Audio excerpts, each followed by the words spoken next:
In the early 2000s, Silicon Valley was obsessed with disruption. A teenager said she could rewrite medicine itself. Elizabeth Holmes dropped out of Stanford to build a company that would change healthcare forever. Her idea was simple: a device that could run hundreds of blood tests from just a single drop. She named it Theranos, a fusion of therapy and diagnosis. Investors poured in millions.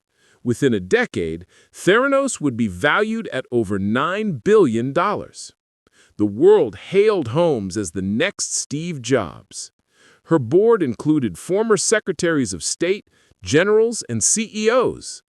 It was a vision of a medical revolution: fast, painless, affordable.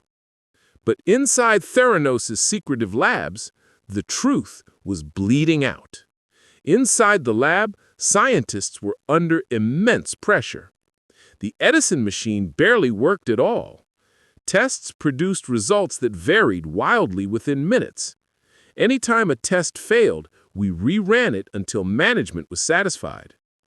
Employees were divided into isolated teams. Holmes replaced anyone who questioned her. This wasn't science anymore. It was faith. In 2015, reporter John Carreyrou received an anonymous tip. He discovered a web of false data and frightened employees. Employees were followed by private investigators. The article, published in October 2015, shook Silicon Valley. Theranos called it a hit piece, but regulators confirmed the truth. The company had secretly used traditional Siemens analyzers. By 2017, the dream was over. Walgreens canceled its partnership. The federal government revoked the lab license. Holmes and Sunny Balwani were charged with massive fraud. The company, once worth $9 billion, was now worthless. Patients discovered their results had been wrong.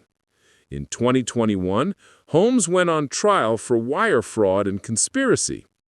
Over 30 witnesses testified against her. She maintained she never intended to deceive anyone. In January 2022, the jury found her guilty. She was sentenced to 11 years in prison. Theranos was dissolved. Its name became a synonym for broken trust. Theranos promised to change the world with a drop of blood.